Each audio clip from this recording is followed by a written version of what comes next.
모름지기 신앙은 신학화되어야 합니다. 신학화라는 것은 해석의 능력을 말하는 것입니다. 신학화라는 것은 여러분 영혼의 닷과 같아서 이게 없으면은 사람이 일희일비하면서 상황에 따라서 파도에 밀려 떠다니는 삶을 살게 됩니다. 그래서 좋을 때는 좋다가 또 나쁠 때는 그냥 나쁘고 정신이 없게 사는 거예요. 그렇기 때문에 이 신학화라는 게 굉장히 중요한데, 신학화만 되면은 그야말로 그 텍사스주에 있는 MD 앤더슨 암센터의 김희신 박사가 말한 것처럼, 이건희 회장도 거기 가서 암 치료를 받은 그런 권위자가 아닙니까? 그가 말한 것처럼 그야말로 이 엔돌핀이 나와야 사람이 사는 건데, 건강해지는 건데, 그게 언제 제일 나오느냐? 다른 게 아니라 성가대원들이 그렇게 보통 사람들보다 수십 배가 엔돌핀이 많이 나온대요. 근데 한국 성가대는 안 돼요. 미국 성가대여야 돼요. 그러니까 여러분들이 찬송을 부르실 때 내 주를 따 이래서는 안 돼요. 딱 놓고 그냥 이래 가야 수십 배가 나와서 그게 암도 고친다는 거거든요. 그런데 그거보다 더한 게 있어요. 종교적 진리를 깨닫는 사람. 그 사람은 성가대원보다 수백 배, 많게는 1000배까지 엔돌핀이 나온다고 합니다. 아, 이거구나 깨닫게 될 때 암도 낫는다는 거거든요. 그러니까 이 신학화라는 거, 이걸 갖게 되면은 영혼이 건강해지고 정신이 건강해지고 그리고 몸도 깨끗하게 치유가 됩니다. 그렇기 때문에 우리가 성경을 바로 해석하고 성경적으로 신학을 바로 정립하는 것은 굉장히 중요한 건데, 그러기 위해서 우리가 문자적으로 문법적으로 성경에 기록되어 있는 말씀 하나하나를 일단 이해를 해야 되는 거예요. 이게 절대 중요합니다. 말을 몰라가지고는 성경을 해석할 수도 없고 성경적인 신학을 정립할 수도 없겠죠. 또 문법적으로도 올바로 정립해서 하지 않으면은 이건 성경적인 해석이나 성경적인 신학을 갖는 것은 가능하지 않을 것입니다.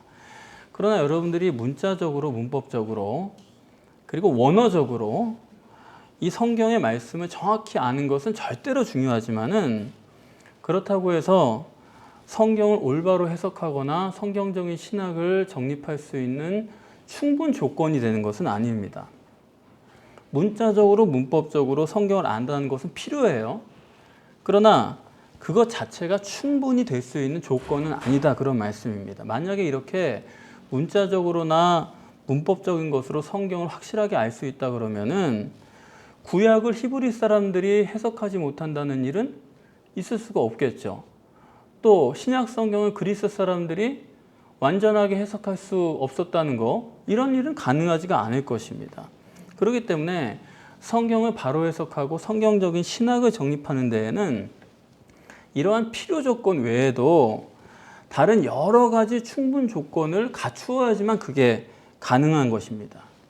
그런데 그런 중에서 가장 중요한 게 뭐냐? 그것이 첫 번 원리예요.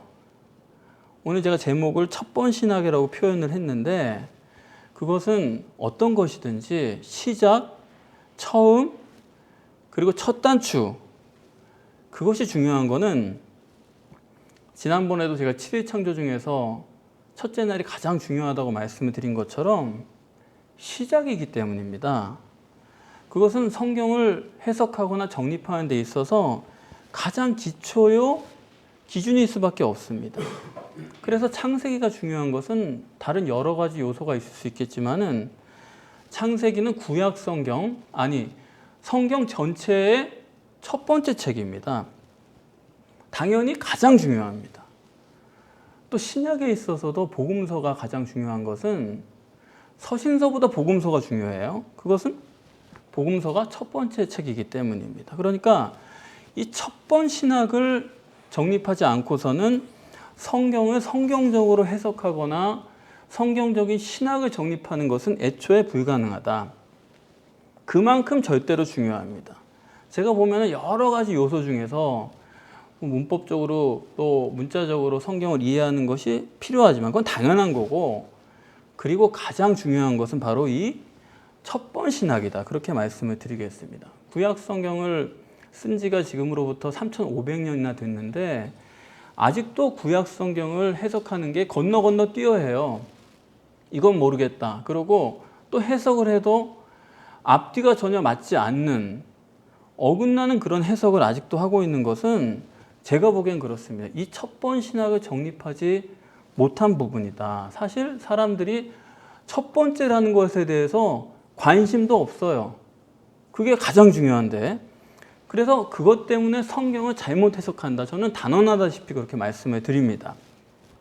이미 말씀드린 대로 여섯째 날까지의 창조 중에서 어떤 날이 가장 중요해요? 첫째 날이죠. 왜냐? 첫째 날이니까요. 구약 성경 39권 중에 어떤 책이 가장 중요합니까? 창세기죠. 왜요? 첫 번째 성경책이니까요. 창세기는 모두 50장입니다. 그러면은 50장 중에 어떤 장이 가장 중요할까요? 1장이죠. 왜요? 첫째 장이니까요. 그게 제가 말씀드리는 첩본 신학입니다. 그리고 창세기는 1장에 31절까지예요. 그 중에 어떤 절이 가장 중요할까요? 1절이에요. 왜요? 첫째 절이니까요. 근데 창세기 1장 1절은 모두 5단어로 되어 있습니다. 태초에 하나님이 천지를 창조하셨다. 이렇게 창세기 1장 1절은 5단어인데 그러면 어느 단어가 가장 중요하냐 질문하면 제가 그동안 많이 질문을 해봤어요. 이날을 위해서. 그런데 어떤 단어가 가장 중요하냐 그러면은 10사람 중에 8, 9은 하나님이 가장 중요하다. 그렇게 답을 하십니다. 그리고 한두 사람 정도만 창조하셨다가 가장 중요하다라고 답을 하시더라고요. 그럼 그 한두 사람은 왜 창조하셨다라는 단어가 가장 중요하냐? 그렇게 질문을 해보면은 제목이 창세기니까 창조하다라는 말이 가장 중요할 것이다 라고 생각을 했다라는 거예요. 그런데 여러분 사실상 창세기 제목은 뭐예요? 창세기 제목은 태초에입니다. 히브리어로 베레시트예요. 그래서 한두 사람이 5단어 중에서 창세기니까 창조하다가 가장 중요하다 그렇게 답을 한 사람도 한국 번역으로 그걸 보니까 창조하다라는 답을 하는 것이지 100이면 99명이 다 가장 중요한 단어가 뭐냐 그러면 하나님이라고 답을 하는 것입니다. 여러분들이 제가 특별히 문제를 내지 않고 그냥 이걸 처음 오늘 들으셨다 생각을 해보시면은 우리 교회는 워낙에 의외성이 있는 얘기를 하니까 여러분들이 한번 꼬아서 생각을 하셔서 그렇지 그냥 이렇게 들으시면은 여러분 생각하셔도 그게 그렇잖아요. 하나님이 가장 중요하지 않습니까? 그런데 이 창세기의 원래 제목이 태초에일 뿐 아니라 1절의 첫 단어가 태초에입니다. 히브리어로 베레시트라고 하는데 저는요 이 창세기 1장 1절 첫 단어를 태초에 베레시트라고 한 것만 봐도 성경은 정말 하나님 말씀이다. 그렇게 여겨져요. 이걸 사람이 썼으면요 틀림없이 하나님이라고 첫 단어를 했지 태초에라고 절대로 할 사람이 없습니다. 더군다나 태초에는 부사예요. 이거는 어디 갖다 놔도 상관이 없는 말입니다. 하나님이 태초에 천지를 창조하셨다. 하나님이 천지를 태초에 창조하셨다. 그렇게 해도 아무 상관이 없어요. 그런데 창세기 1장의 첫 단어, 성경 전체의 첫 번이죠. 하나님께서 창세기 1장 1절의 첫 번 단어를 태초에 이렇게 해놓으신 것은 우리 생각에 하나님을 첫 단어로 하면 그게 맞죠. 그래서 하나님이 진짜로 그렇게 하나님이라고 첫 단어를 쓰셨다고 한다면은 그거는 별로 강조가 아니에요. 도저히 첫 단어로 쓸 수 없는 단어를 첫 단어로 쓰신 거는 아주 이건 기절할 만큼 강조입니다. 제가 볼 때 하나님께서는 아예 창세기를 시작할 때 이 첫 번 원리를 정립하지 못하는 사람은 성경을 읽지도 말아라. 저는 그렇게 이해를 합니다. 그럴 만큼 성경을 해석하고 성경적인 신학을 정립하는 데 있어서는 첫 번 신학은 절대다. 이 점을 여러분들이 놓치시면은 올바른 신앙도 될 수가 없습니다. 그래서 오늘 이 첫 번 신학을 정립하라는 하나님의 요구, 그래서 첫 단어를 태초에라고 쓰셨다. 저는 그렇게 믿기 때문에 첫 번째의 중요성을 성경적으로 정립하는 시간을 먼저 갖는 게 좋을 것 같아요. 창세기 4장 1절에서 5절에 보시면은 가인과 아벨의 제사가 기록되어 있습니다. 거기 보시면은 가인과 아벨이 하나님께 제물을 드리는 장면을 기록했는데, 그런데 제물을 드린다고 하는 것은 드린다고 할 때 가인이 먼저 기록이 되어 있어요. 가인이 먼저 밭의 소산으로 하나님께 제물을 드렸다. 그 다음에 아벨이 양의 첫 새끼의 기름으로 제물을 드렸다. 이 순서가 어때요? 먼저는 가인이 제물을 드린 게 써 있고 아벨이 제물 드린 거는 나중으로 써 있습니다. 그런데 그건 드린 거고, 하나님이 연락하셨을 때, 연락하시는 게 중요한 거 아니에요? 드리는 게 중요한 게 아니라 연락하셨을 때는 순서가 바뀌어요. 하나님이 바꾸셨어요. 먼저 아벨과 그 제물을 받으셨고, 아벨 것을 먼저로 하셨고, 그 다음에 가인 것을 나중으로 하셨다. 드릴 때는 순서를 가인 먼저 아벨 나중 이렇게 했는데, 받는 것에 있어서는 아벨과 그 제물을 먼저 하고 가인과 그 제물을 나중으로 하셨다는 겁니다. 그래서 이 순서만 봐도 하나님은 아벨 거를 받으신 거고 가인 거를 안 받으셨다는 거 순서로만도 알 수가 있어요. 가인 걸 안 받으셨다고 쓰질 않아도 이 순서를 바꿨다는 것 때문에 하나님은 가인 걸 안 받으셨구나 하는 것을 우리가 읽을 수가 있는 거예요. 이게 첫 번 원리예요. 이 첫 번의 원리를 모르면은, 이 절대성을 모르시면은 왜 그럼 하나님께서 아벨의 제물은 받으시고 가인의 제물을 안 받으셨을까? 그런 해석이 잘못되기 시작합니다. 이것에 대해서 여러분들이 그동안 많이 들어오셨을 텐데, 기독교에서 여기에 대해서 해석하는 그 대표적인 해석이 이래요. 아벨은 왜 받으셨느냐? 아벨은 제물을 양으로 드렸기 때문에 받으셨고 가인은 곡식으로 드렸기 때문에 하나님이 받지 않으셨다. 그렇게 하는 게 대표적인 해석입니다. 왜냐하면은 이런 거죠. 하나님은 피에 관심을 가지고 있다는 거예요. 그렇기 때문에 양을 드린 사람은 받으셨고 곡식은 아니기 때문에 안 받으셨다. 그러는데 대표적인 해석 아닙니까? 그건 틀린 해석이에요. 절대 틀립니다. 왜냐하면 하나님께서 가인과 아벨이 제사를 드릴 때는 가인이 먼저 하고 아벨이 나중이라고 하시는데, 받으실 때는 아벨이 먼저고 가인이 나중이다. 그 어떤 의미냐면 하나님께는요, 이 순서가 절대로 중요하신 거예요. 아벨 건 받으셨으니까 가인은 볼 것도 없이 안 받으신 거죠. 첫 번째 절대예요. 이 원리를 똑같이 적용을 하면은 아벨과 그 제물이라고 하셨잖아요. 거기도 순서가 있는 거예요. 두 가지잖아요. 거기도 아벨이 중요한 거고 그 제물은 중요한 게 아니에요. 그 이해가 되세요? 처음이라 좀 낯설실 수 있는데, 아벨과 그 제물을 할 때 하나님께는 아벨이 중요한 거고 그 제물은 중요한 게 아니다 이거예요. 아벨을 받으셨기 때문에 그 제물은 받으셨다는 거 확인해 준 것뿐이에요. 아벨 제물 받으셨다는 걸 어떻게 알아요? 그거를 하늘에서 불이 내리든가 해가지고 그 제물을 태운 거죠. 그렇게 해서 아벨을 받으셨기 때문에 그 제물은 당연하게, 그 제물은 아벨을 받으셨다고 하는 확증이죠. 마찬가지로 가인과 그 제물, 가인은 안 받으셨기 때문에 그 제물에 뭐 불이 내리지 않았겠죠. 그래서 가인이 내 건 안 받으셨겠구나 아는 건 아니겠습니까? 이런 것처럼 가인의 제사나 아벨의 제사나 초점은 제물에 있는 게 아닙니다. 아벨과 가인 그 사람에게 있는 거지 제물은 중요한 게 아니다 이거예요. 그래서 성경의 첫 번 신학, 이 첫 번 원리가 절대라는 것을 정립한 사람 같으면은 아벨을 받으셨기 때문에 그것을 제물로 확증하신 것이다. 이렇게 이해가 되고, 제물 때문에 받으신 것은 아니다. 분명하게 정립할 수가 있는 것입니다. 왜냐하면 아벨이 첫 번째이기 때문에, 제물은 두 번째이기 때문에 제물은 하나님께는 관심이 없고 첫 번 것을 여기 확인한 것뿐이에요. 사람은 외모를 보기 때문에 아벨의 제물이 뭐냐, 가인의 재물이 뭐냐? 그런 거에 관심을 갖는데 하나님은 중심을 보시는 분이에요. 그래서 오히려 이 재물의 가치는 이렇습니다.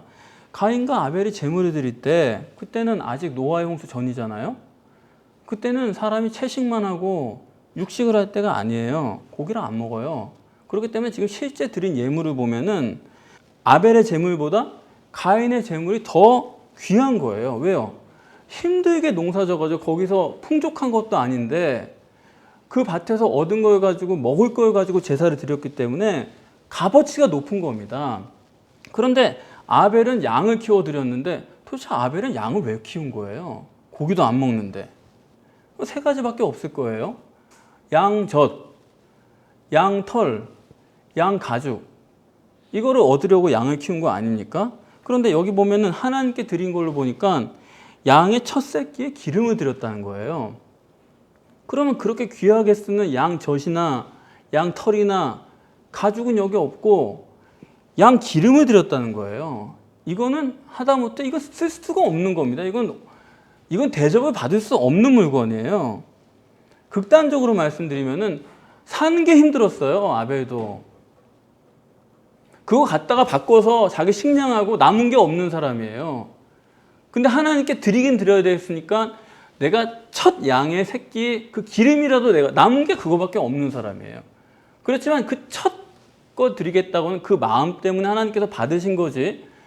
기름 자체는 그건 뭐 죄송한 말씀이지만 이건 쓰레기나 다름없는 거예요. 못 쓰는 거예요. 그렇기 때문에 하나님은 아벨을 보신 거지 재물은 아니다. 근데 이게 잘못돼 가지고 사람이 자꾸 하나님의 관심과 사람의 관심이 틀린 걸 모르고 사람의 관심이 재물이 뭐냐가 중요한 거니까 자꾸 재물 때문에 받으셨다 그런 식으로 해석을 한다 이겁니다. 그래서 첩본 신학이란 게 이게 성경 해석할 때만 중요한 게 아니고 이게 인간의 생에서 얼마나 중요한 것이냐 하는 것을 성경은 또 야곱으로 증거를 해주세요. 야곱이라는 이름이 의미가 뭡니까? 야곱과 에서가 쌍둥이 아니에요? 그래서 태어날 때 야곱이 에서의 발 뒤꿈치를 잡고 나왔다 그래서 야곱이잖아요. 그러면 도대체 왜 발 뒤꿈치를 잡고 나온 거예요? 왜 발 뒤꿈치 잡은 게 그렇게 강조가 되는 거예요? 지금 이게 같이 나올 수가 없는 거예요. 좁아가지고. 그래가지고 할 수 없이 야곱이 뒤에 나오긴 나오는데 야곱은 둘째는 못하겠다는 거예요. 자기는. 첫째여야 되겠다는 거예요. 난 둘째는 안 한다. 그래서 에서의 발 뒤꿈치를 잡고 나왔다가 야곱의 이름의 의미란 말이에요. 그래서 야곱은 이 점을 이해 못하시면 여러분들 야곱은 모릅니다. 야곱은 평생 첫째만 추구한 사람이에요. 그리고 그게 하나님으로부터 축복을 받게 되는 겁니다. 야곱을 통해서만큼 이 첩본 신학을 하나님께서 이렇게 강조하신 데가 성경 전체를 통틀어서 드물어요. 우선 에서가 사냥하고 와가지고 시장하는데 야곱이 팥죽을 끓이고 있었잖아요. 여러분 그냥 팥죽 한 그릇 주면 되죠. 그래서 야곱이 그냥 줍니까? 내가 줄 테니까 장자권 나 줘요. 그 명분 나 줘요. 그러잖아요. 장자의 명분이라는 게 뭐예요? 첫째라는 거거든요. 내가 첫째라는 그 명분 줘요. 첫째 내놔라 이거예요. 그럼 내가 팥죽 한 그릇 주겠다 이거예요. 그래서 에서가 배고파 죽겠는데 그거 야 형 동생 그게 쌍둥이인데 뭐 그렇게 중요하냐? 장자의 명분 너 나가져라 하고 자기는 팥죽을 한 그릇 얻어먹은 거 아닙니까? 야곱은요 출생할 때부터 첫째가 안 되면 병들어 죽는 사람이에요. 그래서 창세기 27장에 보시면은 이삭이 에서한테 축복하려고 너 나 먹을 거 사냥해 와라. 그리고 나간 사이에 리브가가 그거 듣고 모자가 합심해가지고 사기를 치잖아요. 그래서 야곱이 에서인 척 해가지고 아버지 장막에 들어가가지고 축복을 받지 않습니까? 야곱은 첫째여야지 둘째는 안 되는 사람이에요. 그래서 이 첫 번째를 강조하는 것을 가장 성경적으로 정립한 인물이 야곱입니다. 야복 강가에서 천사와 씨름할 때 아시죠? 천사가 야곱의 한두 뼈를 부러뜨려 버렸어요. 그런데도 끝까지 붙들고 늘어지면서 나한테 축복 안 하시면 못 넣습니다. 그러니까 그 천사가 하나님이죠. 야곱의 이름은 뭘로 바꿔주세요? 이스라엘로 바꿔줍니다. 그런데 그 이스라엘로 바꿔준 그게 왜 축복이라는 거예요? 하나님과 네가 싸워서 겨뤄 이겼다. 도대체 하나님과 싸우는 사람이 뭐 그렇게 칭찬받을 일이고 축복될 일이에요? 네가 하나님과 싸워 겨뤘다. 그게 무슨 뜻입니까? 둘째는 안 하겠다는 거예요. 그 사람은. 하나님도 자기가 이기겠다는 거예요. 그래서 야곱이 하나님을 이겨서 이긴 거는 그거는 아주 괘씸한 일이에요. 그거는 안 돼요. 그런데 하나님 왜 그를 축복하셨냐? 첫째 원리를 정립하기 위해서입니다. 그것을 에서를 비교해 보시면 여러분 더 잘 아실 수가 있어요. 야곱은 이렇게 첫 번인 게 절대인 사람이 야곱이고, 에서는 첫째에는 관심이 없는 사람이에요. 그게 에서의 저주입니다. 우선 팥죽을 받아 먹고 장자의 명분을 팔라 그러니까 까짓 거 뭐 장자의 명분 그게 뭐 대수냐 해가지고 너 가져라 했습니다. 첫째를 절대로 여기지 않는 사람이다 이거예요. 그게 에서의 문제입니다. 나중에 이삭한테 축복을 받을 때 야곱이 사기쳐가지고 먼저 축복을 받아버렸잖아요. 에서가 나중에 들어와가지고 아니 아버지 나한테 비복이 없습니까? 그러니까 이삭이 뭐라 그래요? 한 방울도 없다는 거예요. 야곱한테 줘가지고 너한테 줄 게 없다는 거예요. 왜 그렇게 됐어요? 성경은 기록합니다. 그거는 이삭도 모르고 에서도 모르는 일이에요. 성경은 말하기를 에서는 장자의 명분을 경홀히 여겼다. 하나님은 아셨다는 거예요. 그래서 뒤늦게 울며 복을 구했지만 미안하다, 불가능하다. 첫 번 절대론입니다. 창세기는요 거의 다 야곱 스토리예요. 그렇다면 뭐냐? 창세기에서 가장 중요하게 정립하려고 하는 것은 첫 번 신학이에요. 첫째다. 그래 여러분들이 첫째 신학을 제대로 정립을 못하시고 그게 여러분의 가치관이 안 되시면은 창세기 이후의 성경은 보실 것도 없어요. 그거는. 안식일이 얼마나 중요합니까? 유대인한테. 그런데 안식일을 정립하려고 하면은 안식일은 제일 처음에 창세기 2장 1절부터 3절에 나와요. 거기서 안식일이 뭔가? 안식일은 사람을 쉬게 하고 해방해주고 천국이고 그렇게 정립을 거기서 해야 됩니다. 그런데 안식일을 얘기할 때 유대인들은 창세기 2장 1절에서 3절에서 정립을 안 하고 출애굽기에 가서 안식일을 꼭 지켜야 된다. 그렇게 정립을 해버렸어요. 그러고 나니까 안식일은 그 사람들한테 이게 율법이 돼버린 거예요. 노예가 돼버린 거예요. 안식일을 안 지키면 큰일 난다. 이런 식으로 자유와 해방과 천국이 아니라 여기서 그냥 벌벌 떠는 그런 삭막한 법이 돼버렸다고요. 그런데 누가복음 13장에 보시면 거기서 예수님께서 안식일이 뭔가에 대해서 말씀하실 때는 출애굽기까지 얘기를 안 하세요. 창세기 2장 1절에서 3절 그 첫 신학을 가지고 정립을 하십니다. 그래서 안식일에 사람에게 자유를 줘야 되고 안식일에 사람을 고쳐줘야 되고 그렇게 정립을 하시거든요. 다시 말하면은 첫 번 신학을 정립한 유일한 분은 예수님밖에 없어요. 그래서 저는 깜짝 놀라는 거예요. 야, 예수님은 정말 하나님이시구나. 왜냐하면 첫 번 신학을 정립한 사람이 예수님밖에 없으니까. 그래서 표적을 행해서 하나님이라 저는 생각 안 해요. 이분은 어떻게 첫 번 신학을 알고 있었을까? 과연 하나님이다. 십계명의 첫 번째가 뭡니까? 나 외에 다른 신을 내게 있게 말지니라. 하나님은 네가 소유하라는 거죠. 하나님만 있게 하라는 거죠. 그러면은 그 뒤에 십계명은 왜 있느냐? 1계명을 지키지 못하기 때문에 십계명이 있는 거예요. 하나님만 소유해버리면 무슨 우상이 나와요 거기서? 내 안에 하나님이 완전히 계신데 무슨 5계명, 6계명, 뭐 살인하지 말고 그런 게 왜 문제가 된단 말입니까? 그러니까 실제는 제1계명이 없기 때문에 제1계명 절대라는 걸 모르기 때문에 10계명 가지고 싸우는 거거든요. 사실은 구약 전체는 딱 1계명, 제1계명 하나뿐입니다. 하나님께서 이스라엘을 전쟁에서 이기게 하신 이유도 단 하나예요. 강하고 담대하라, 내가 너와 함께함이라. 하나님이 함께 하시면 그거죠. 하나님만 소유하면은 아무 문제가 없다. 하나님만 계시면은 승리할 수 있다. 그게 단 1계명, 제1계명 법칙입니다.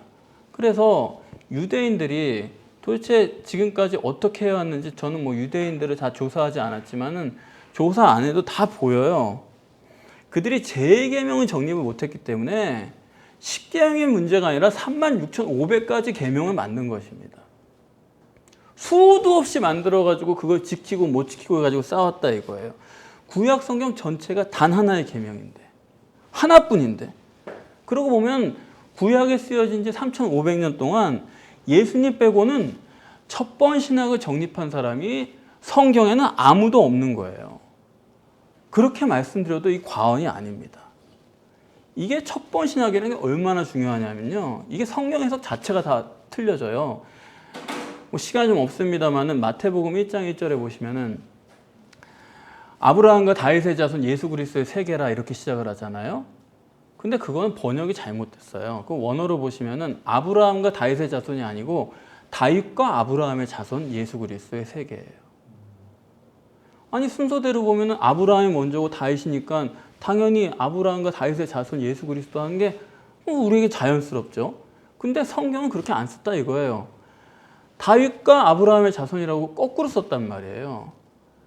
이거 왜 그러냐? 이거 첫 번 신학을 모르는 사람이 이걸 번역을 하기 때문에 왜 다윗이 앞에 나와? 아브라함이 먼저 나와야지? 자기가 고쳐 쓴 거예요. 물론 NASB라고 하는 번역에는 다윗이 먼저 나오는 걸로 돼 있습니다. 그러나 나머지 성경은 아니에요. 왜 다윗을 먼저 썼느냐 하는 것을 정립을 해야 되는데 그걸 모르고 순서대로 그냥 아브라함이다. 그러니까 성경 번역 자체가 다 틀려진다니까요. 예수님께서 이 첫 번 신학을 어떻게 적용하셨는지 이건 복음서에 여러 번 나오기 때문에 지금 다 여러분들에게 적용 예를 말씀드리지는 않겠습니다만은 저는 이 제1계명 첫 번 신학으로밖에 해석할 수 없는 내용들을 만날 적마다 특별히 복음서에서 그걸 볼 때마다 예수님은 정말 하나님이시다. 예수님 아니시고는 도대체 이거 누가 알 수 있단 말인가. 신약과 구약을 완전히 통일해 버리잖아요. 너희는 먼저 그의 나라와 그의 의를 구하라. 그리하면 모든 것을 더하신다. 이게 뭐예요? 제2계명이죠. 네가 하나님만 소유하면 다른 모든 것은 자동적으로 처리가 된다. 걱정하지 말라는 것입니다.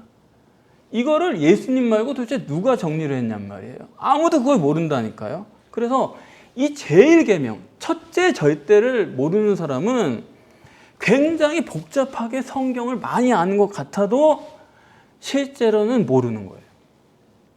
그래서 하나님께서는 창세기 1장 1절부터 첫 단어를 태초에 라는 강조법으로 이런 강조법으로 해놓으시고서는 너희는 첫째 신학부터 정립하라 그렇게 요구하시는 것입니다. 예수님께서 잡히시던 밤에 저녁 때 성찬식을 행하셨어요. 여러분 잘 아시죠? 근데 예수님께서 떡을 축사하시면서 이것은 내 몸이니 받아 먹으라. 그리고 떡을 먹은 다음에 그리고 또 포도주 잔을 축사하시면서 이는 많은 사람의 죄를 위하여 흘린 나의 피니 곧 언약의 피다 하시면서 받아 마셔라 그렇게 하셨습니다. 자, 여기서 첫 번째가 뭐예요? 떡이 먼저예요? 잔이 먼저예요? 떡이 먼저고 두 번째가 잔입니다.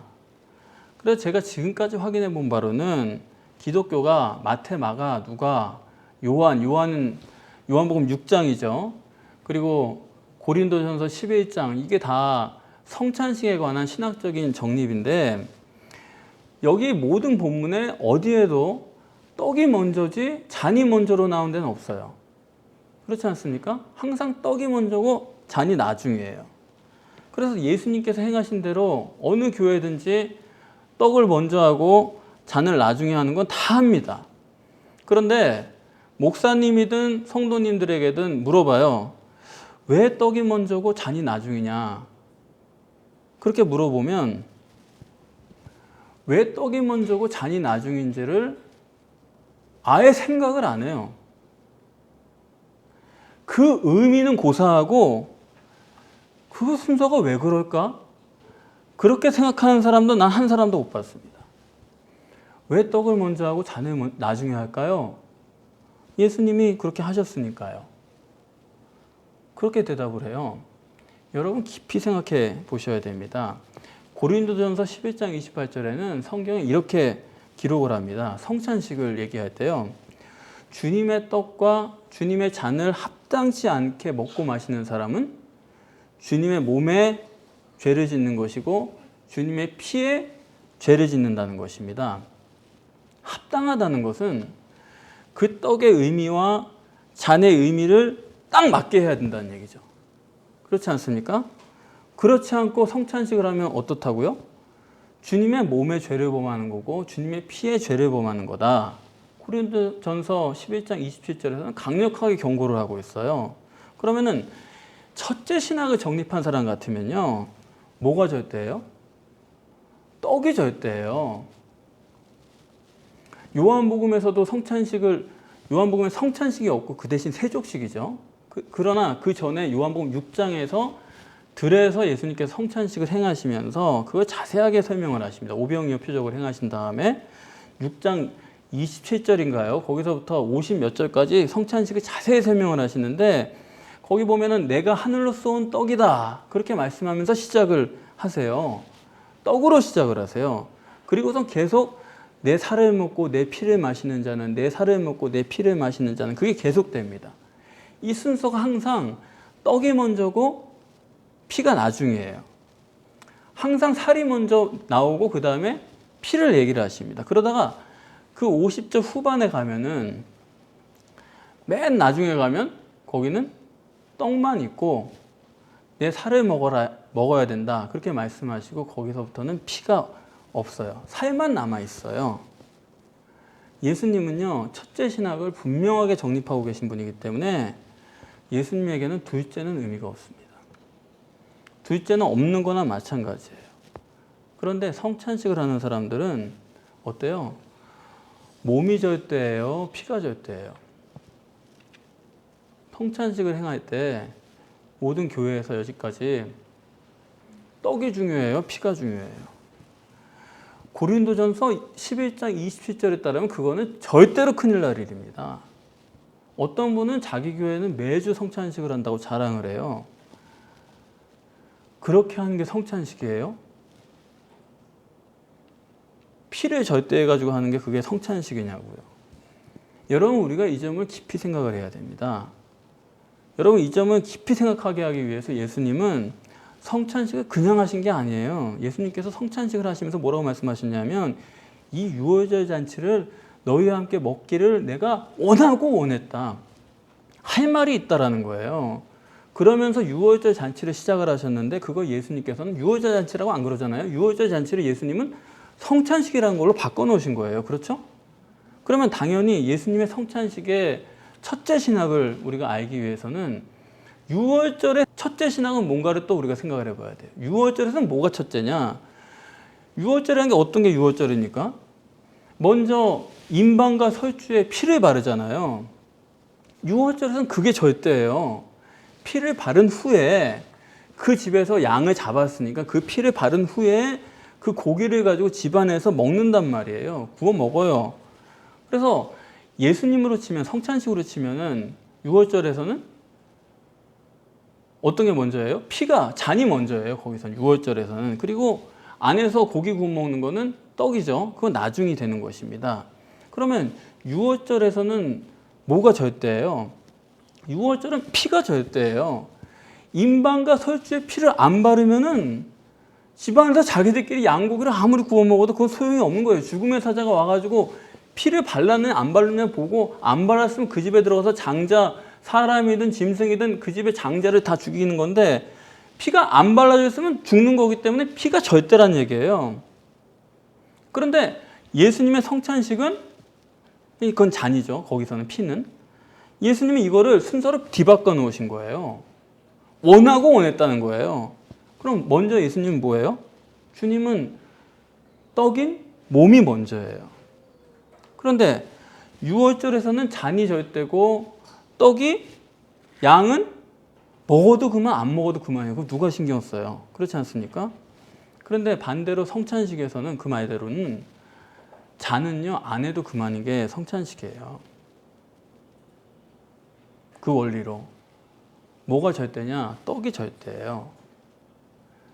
자는 안 해도 그만이다 이거예요. 그걸 알고 성찬식을 해야 되는 거예요. 우리가 누가복음 24장에 보시면 예수님께서 엠마오로 가는데 제자들과 함께 가시다가 제자들이 권해가지고 제자 집에 들어가가지고 머물게 되지 않습니까? 부활하신 예수님이 거기서 예수님이 똑같이 성찬식을 하세요. 그때는 떡을 떼서 축사를 하시고 그걸 사람들에게 나눠주십니다. 거기 보시면 잔이 있어요, 없어요? 거긴 잔이 아예 없어요. 얘기도 꺼내지 않아요. 그런데도 불구하고 그들의 눈이 밝아져서 예수신 줄 알았더라. 성경은 그렇게 기록을 합니다. 성경은 첫째 신학 절대예요. 첫 번이 절대예요. 하나님께서 창세기 2장 17절에서 네가 동산에 있는 모든 나무의 씨가는 마음대로 먹어도 돼. 상관없는데 선악을 알게 하는 나무의 씨가는 먹지 마라. 먹는 날에는 정령 죽으리라 그렇게 말씀을 하셨죠. 다시 말하면 선악과를 따먹은 사람은 그건 도대체 분별력이 없는 사람이 된다. 분별력이 없는 사람이란 거는 살아있어도 죽은 사람이나 같다 그렇게 말씀을 하신 겁니다. 그런데 그 분별력이 실제라는 게 뭐예요? 분별이란 거는 마지막 하나가 남을 때까지 분별해야 분별이에요. 그렇죠? 두 개만 있어도 그건 분별이 안 된 겁니다. 두 개만 있어도 아직도 헷갈리는 거예요. 하나로 절대로 만들어야 되는 것입니다. 첫째 신학이 절대다 이거예요. 첫 번째 것만이 절대다 이 말씀입니다. 그게 안 되면 분별이 안 된 것입니다. 첫 번째 것만이 절대 유일하기 때문에 유일신 신앙이에요. 이게 성경적 신앙이고 첫째 신학이 정립되지 않은 사람은 첫 번 신학을 모르는 사람은 그 사람의 성경관, 성경 해석 모두가 전부 성경적이지 않을 가능성이 많다 이거예요. 구약 성경을 보시면은 하나님께서 하나님을 매번 배신하는 이스라엘 백성들을 보시면서 제발 돌아와라. 또 돌아올 것이다. 내가 돌아오게 하겠다. 약속하시면서 이스라엘 백성들을 부르실 때 꼭 붙이는 말이 하나 있어요. 그게 뭔지 아세요? 처녀 이스라엘아 그래요. 꼭 처녀라고 붙여요. 아니 아무리 봐도 처녀가 아닌데 얼마나 많이 배반을 했어요. 그런데도 처녀 이스라엘아. 돌아오기만 하면 하나님은 처녀로 보신다는 거예요. 탕자가 집에 돌아왔을 때 아버지는 그의 과거를 묻지 않습니다. 어디 갔다 왔냐? 내 말 듣지 그랬냐? 앞으로는 그러지 마라. 그런 말도 없는 거예요. 100번을 나갔다 들어와도 들어오기만 하면은 집 나간 아들은 집 나가기 전에 처음 아들로 하나님이 여겨주시는 것입니다. 하나님은 기억 안 하시기로 작정하시면 기억 안 나요. 그게 하나님의 전능입니다. 그동안 뭐 잘못했어요? 아니요. 오늘 처음으로 시작할 수 있는 거예요. 다 지우고 처음부터 돼요. 처음부터 완전한 자격으로 시작할 수가 있는 것입니다. 그래 저도 이 첫 번 신학을 정립한 이후부터는 첫 번을 절대로 여겨요. 저는 그게 보인 다음부터는 첫 번이다. 첫 교인이다. 뭐 무슨 잘못을 해도 나는 절대입니다. 여러분 첫 집사님이시잖아요. 절대예요. 그거는 나는 두 번째인데요. 여기 뭐 세 번째 집사 받았는데요. 그거 여러분 생각이시고 저는 절대예요. 그러니까 여러분들이 그 첫이라는 게 얼마나 중요한 것인가를 아시면은 그때부터 이전 것은 지나갔으니 보라 새 것이 되었도다. 소중한 사람입니다. 여러분들이 모든 것을 이 처음을 여러분들이 분별을 하셔야 돼요. 처음이다 하는 것은 절대 붙들어야 돼요. 처음 내게 무슨 말을 해줬고, 처음 내게 뭘 줬고, 이 사람은 절대예요. 그 속에 하나님의 뜻이 다 숨어 있어요. 그걸 깊이 생각해야 돼요. 또 여러분의 처음으로 못되게 한 사람, 원수도 깊이 생각해야 돼요. 아, 원수란 게 이런 식으로 역사하는구나. 유심히 봐야 됩니다. 처음이 무엇인가를 절대로 확립하시고 나면은 여러분들 하나님과의 관계를 항상 새 것처럼 시작하실 수가 있을 것입니다.